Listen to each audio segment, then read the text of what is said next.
Hey, welcome to Coastal Connection. Embrace the power. Hey, I have Gus Arianto on all the way from Australia down under. Welcome to the show. Yeah. Hey, so me and my boy Mike G down here in Tampa are staying up late because it's only about 5 o'clock. But Gus, you'll have to let me know what time it is there.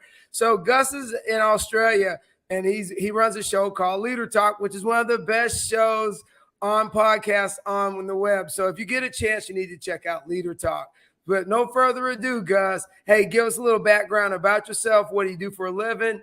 And what's your favorite food? Okay, thank you. Before I start, I just want to say big thank you for Mike and General Bugs. To imagine, even just to imagine on Sunday morning today, Sunday morning at 9 a.m., to think that someone in US, especially with the credible background like yourself, to spend the time to understand my story, it's a privilege to me. So thank you so much for doing this for me. So let me start with my favorite food. I like noodles and rice. Anything with noodles and rice, I just love it. I don't know why, but I love them. I cannot live without them. Of course, I need chicken, lobster, and everything on the side. But I don't tend to say to many people. I just say, look, I'm basic. I like rice, but I don't say that I like the lobster on the side as well. So that's what I like. Look, I came to Australia in 1993 to study degree in engineering, and since then I work in different industries. Started as a mechanical engineering in one of the largest gearbox company in the world that designing Aston Martin engine. But I came from the mining division. It's called David Brown Textron. But then since then, I remember this, and you will love this. My ex-boss, this is like 2.5 decades ago, my ex-boss said to me, "Hey Gus, do you want a good news or do you want a bad news?" And I said, "Well, Tom, he's no longer here now." And I said, "Just tell me the bad news." Well, as an engineer, you are just an okay engineer. There's nothing special about you. We love you, but nothing special. And I said, so then what's the bad news? If that's the good news, what's the bad news? Well, as an engineer, you talk too much. So all the design team unable to concentrate. And I was heartbroken. But then he said, but don't be sad. Here's a car key. I think you will be a good salesman. So why don't you sell this gearbox? So I start selling this gearbox, and then that's more than 20 years ago. And then I moved to sales, and then after that I moved to business development, involved with different type of company internationally. And now I'm a CEO of the largest lighting manufacturer in Australia and New Zealand. Our company has been around for 70 years. So we are a transformative business. If you want to check it out, it's www.PIERLITE.com.au. And I'm very proud of this company because we have a very high engagement score, world-class engagement score, and we build it from nothing. We literally build it from the ground up, from the people, for the people. So that's me. On the other side, as General Bug said before, I have my own passion. And my passion is to bring insights of great leaders across the world through a podcast. So I have two, one called Leader Talk, which is one of our best guests was General Bugs. And the other one is One Bowl of Rice, which is my own personal non-commercial website capturing different leaders in the essence of one bowl of rice. So thank you, Mike, to feature my website, One Bowl of Rice. Yeah. So that's my story in the nutshell, Bugs. Oh, Gus, awesome. And I love your website. We were looking at it the last couple of days, and it's just beautiful. It's because you're a beautiful person, and naturally your website's beautiful. The thing is you are a leader, and how you shape the world. What made you come up with the concept of thinking about leadership, bowl of rice, and the lessons you've learned since you've been from an engineer to a salesperson. Along the way, there are some things I'm sure you have just evolved as a person. And so, if you could give us a little insight on what has really made you evolve as the individual you are today. Yeah. Looking back in the last 2.5 decades in my career, I remember in 1993 when I looked into myself and the type of leaders I want. And back then, because I came from Indonesia, most of the movies that I watch is a US movies. So when we talk about leaders, I picture leaders from the movies. You know, the people with the suit, with the power, with the Rolex, with the it's it's a one-dimensional leaders. But then throughout my career, I start to see leaders.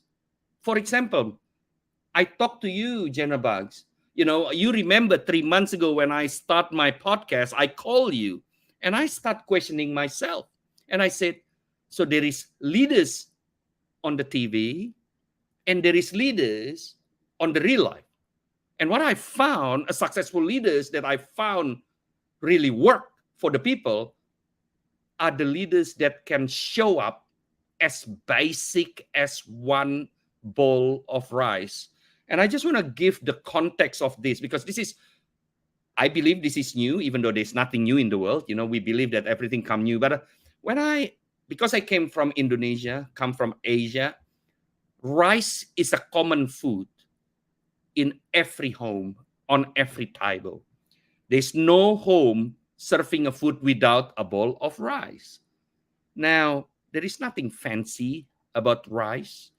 Yet, if you take out the rice from the table, what happens is the food on the table, even when you have lobster on the table, will become stale for our community, of course. Now, that's what brings me to the concept of leadership in the one bowl of rice. Leaders that can be very impactful for the surrounding, yet leaders that don't need to be the center of the attention. Leaders that can bring the best out of people. Leaders that as basic as a grain of rice. And I start searching this. If you know how the rice, I don't know what you call it in English. Sorry, English is a second language for me. But the rice plant. What do you call it? Like a Grain. rice. It's a grain, rice of Grain grain, of rice, right? Yeah.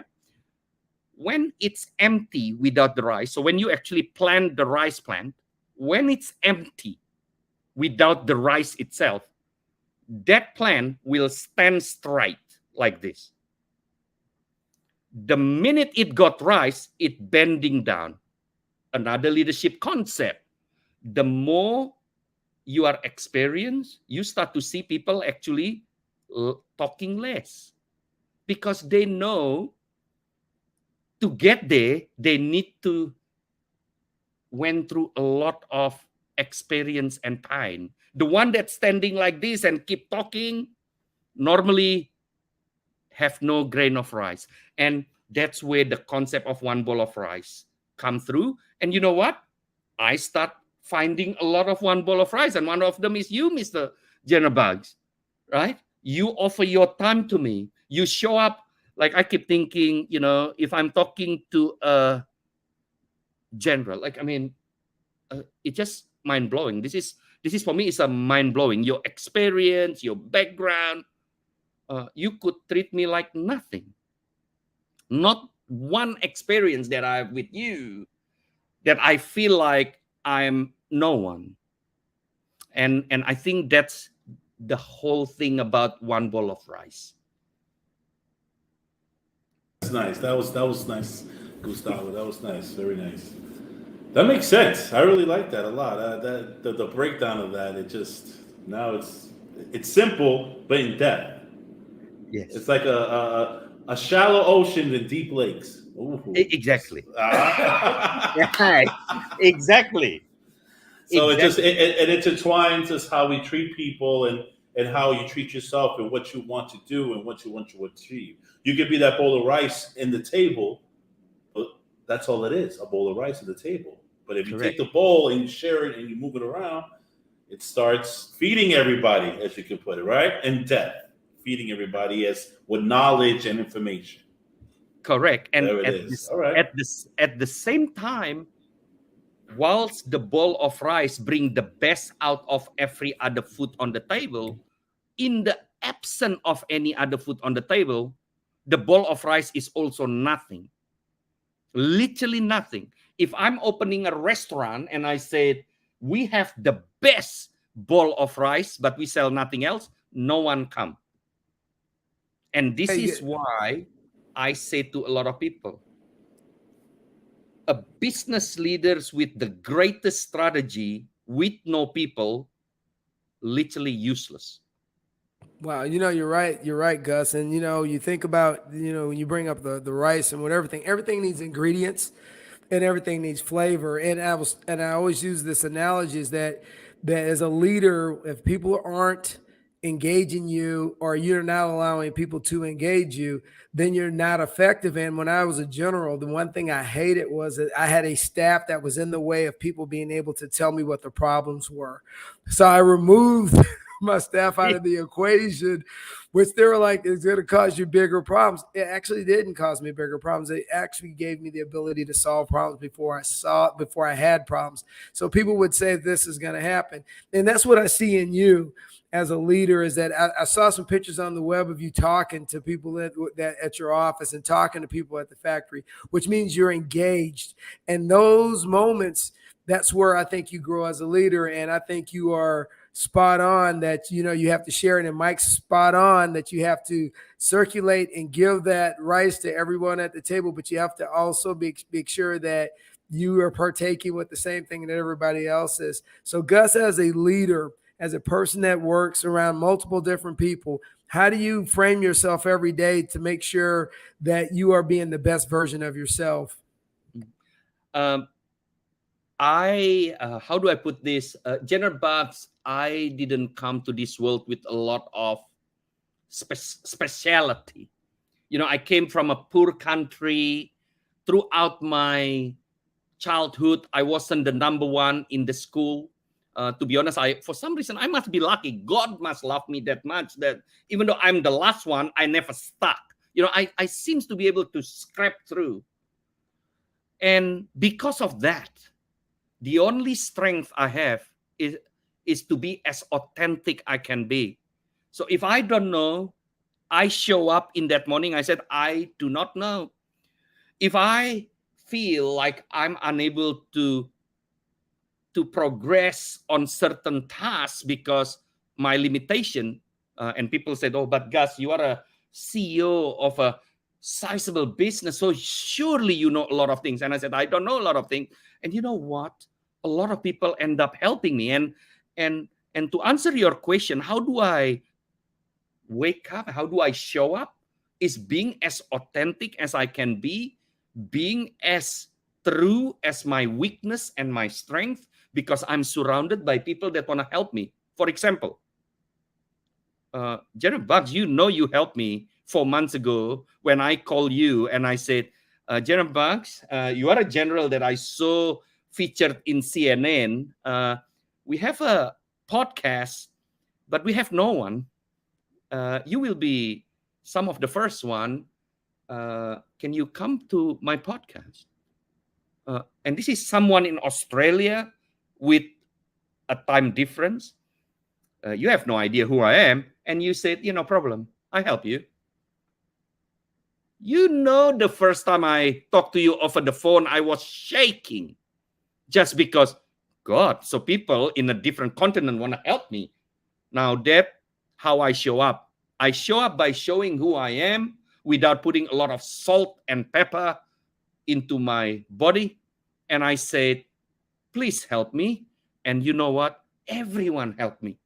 And literally, I never short of people helping me throughout my career.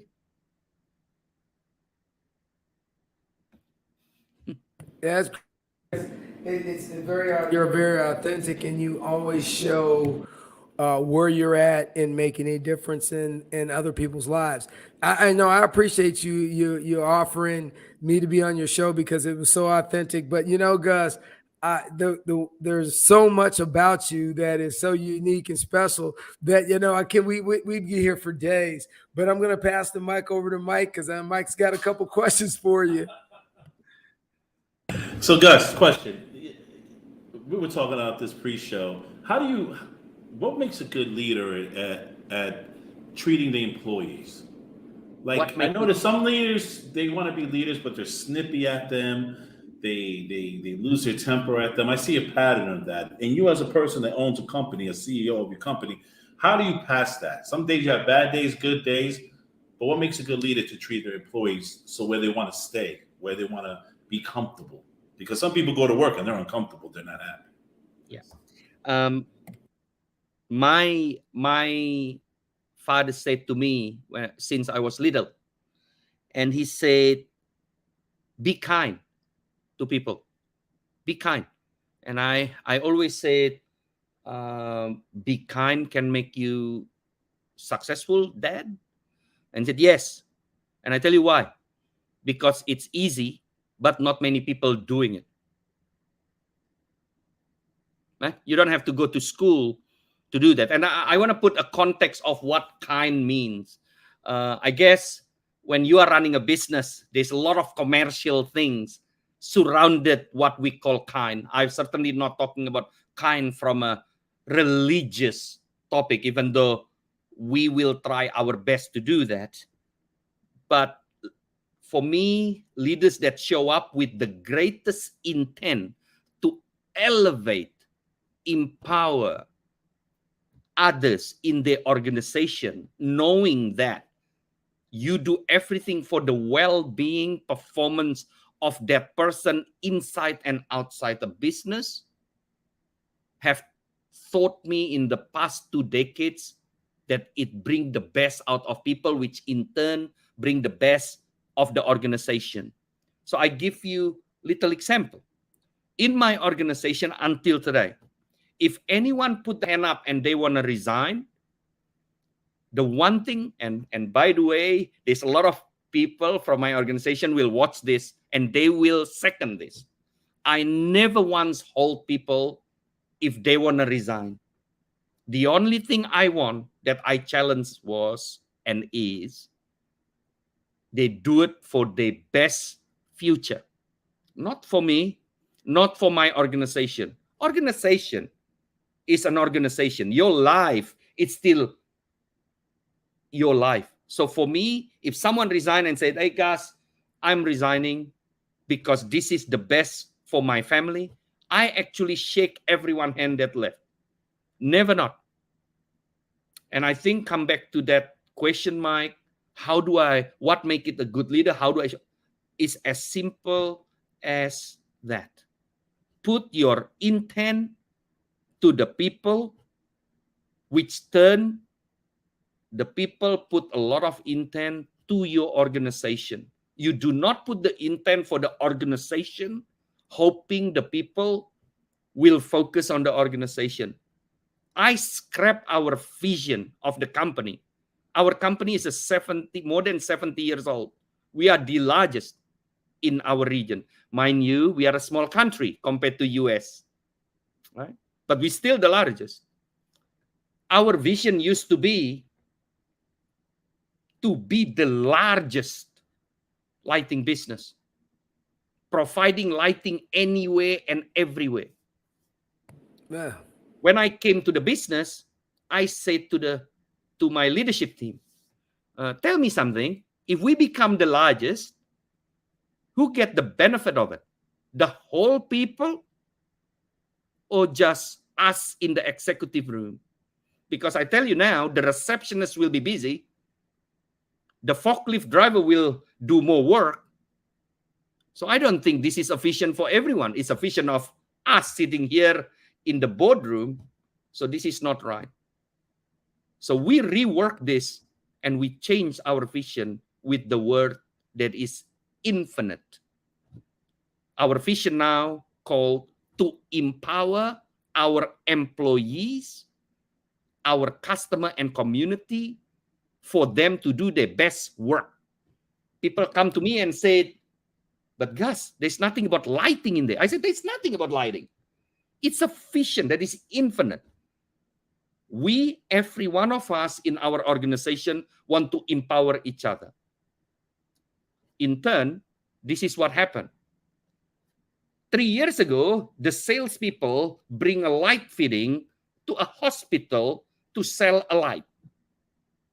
After 2 rejections, they walk away and say to me, this is very difficult. Now, they go to the hospital and say, I will never give up because I know that our light fitting will give the surgeon the best chance of doing his job because we have the best solution when they do the surgery, and I will never give up. Now, to bring that culture in the organization, you need a shift in mindset. And that's what I do every single day. And that's wow. Wow, Gus. I mean, wow. I mean, a shift in the mindset, you know, and it's easy and it happens in America too. I mean, it is so easy for an organization to say, this is the way we've always done it. It is the benchmark, but to evolve and to grow, you definitely have to change your vision. I love how you just framed all of that as from a leader standpoint, but also from just the fact of taking care of people, the most precious resource we have, taking care of people, you know, and it evolves because it shows on your website. Mike, you can throw his website up real quick again.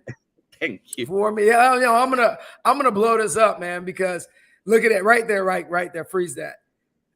You know, it says so much, and it's a simple picture, right? But it says so much. It's like the global network of human kindness, man. And you know, you can this could be a poster for the UN. This could be a poster for Hands Across Africa. It could be a poster for anything. It is just the simple thing of being able to give and take in kindness from someone else. Honestly, Gus, you did a great job with that. And I just want to say, you know, you got to keep doing what you're doing, brother. Thank you. And also, you know, it's funny, every time I open this website, I look at that photos. I never feel bored about that photos because it reminds me that leaders too have to open themselves to be carried. You know, there's a lot of leaders that said, I'm the strongest, I'm Superman. You know, not long ago, people said, if you want to be leaders, you need to be like a Superman, unbreakable. Today, I shift. I said, if you want to be a good leader, you need to allow yourself to be carried because we are all human and we can only make connection if we allow ourselves not to be the best all the time because people want to help. This is the thing. A lot of people ask me, how do you have a great team? I said, because I allow them to be great. Now, if you always the best one, they always second to you. Let them be better than you. Let them carry you. And the next thing you know, you have giants all over your organizations.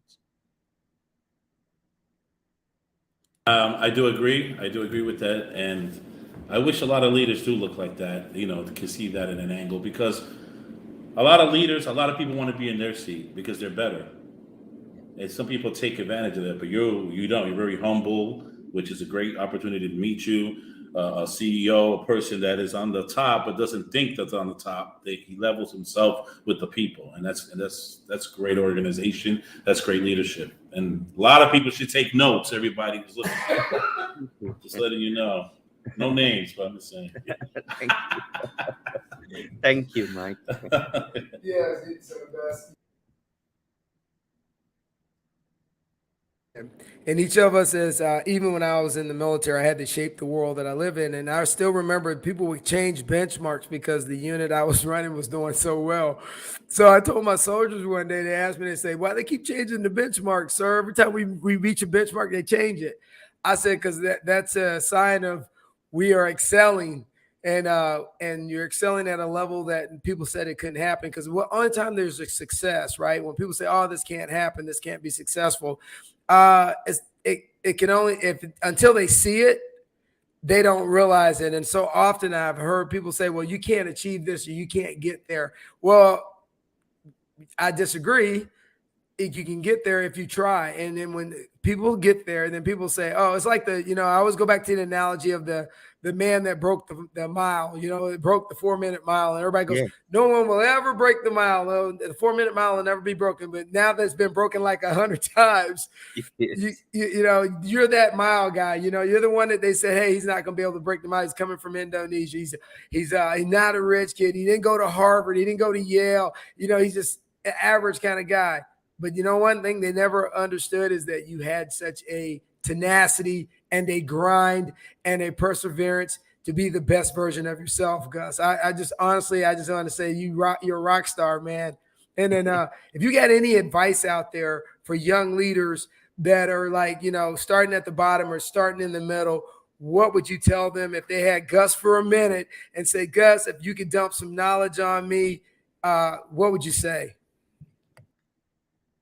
These three things, if I can share to young leaders or any leaders that just starting or anyone that wish to be a leader one day, is the acceptance that to be a leader, you need to have the capacity to limit, I'm not saying to not to limit the fact that you have, how do I say it? You need to limit your belief that you know everything.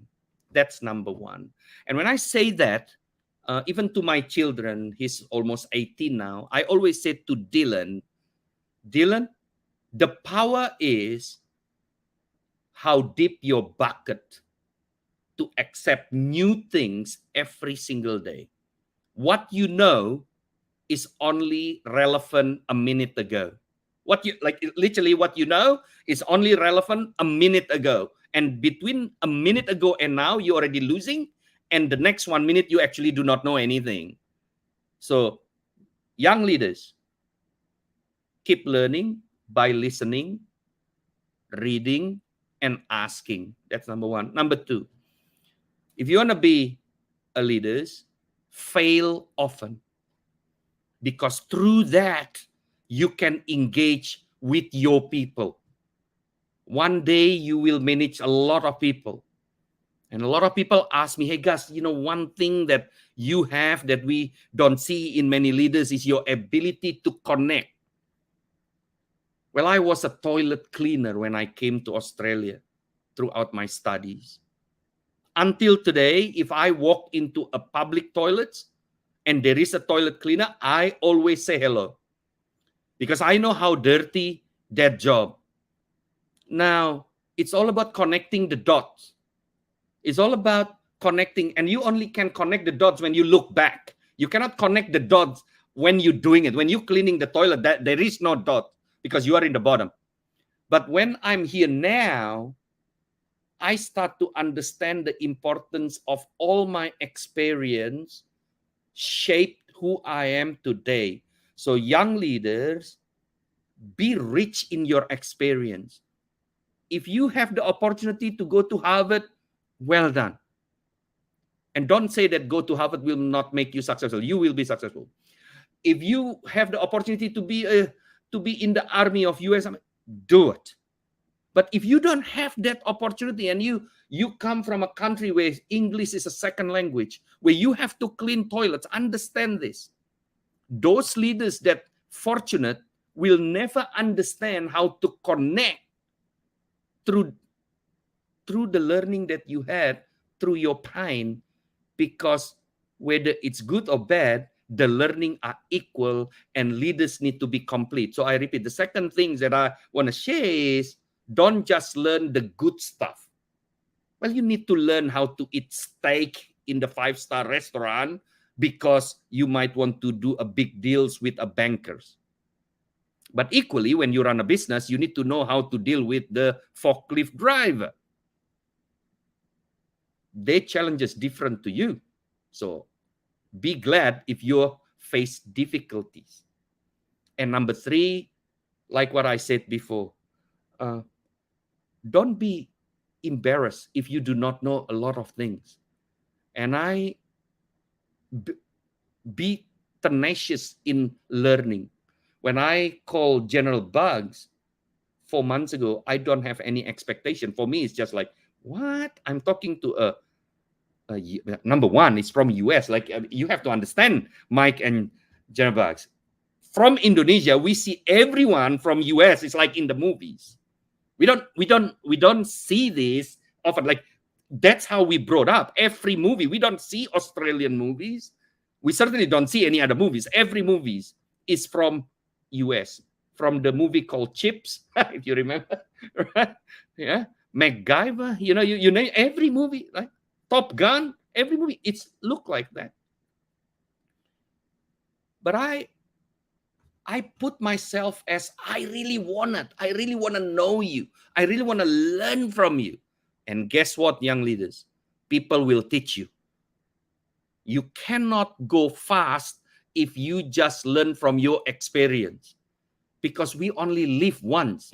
You learn from 20 different people with their experience, so you can actually fast forward learning from their mistake. And I tell you now, good leaders is actually will tell you not only the good one, but also the bad one. I haven't found a true good leader that just said, you know what, you need to go to this university, you need to born in the area of this, and you will be successful. I never found one. To the extent when you read the story of Steve Jobs, for example, he was adopted. He was rejected. He was sacked by his own company. He failed and failed. Like, show me a great leader, Elon Musk. Anyone, like everyone failed. And that's what the message that I say to myself every day. Hey, you want to be successful? Measure the size of your failures. So it's not about the size of your money, by the way. In my opinion, you really want to be comparing success? Let's compare how much pain you can handle and how much failures you have been through. And the minute you go up and back up, you are successful. Sorry, I get passionate about these things. Sorry. You're fine. Hey, Gus.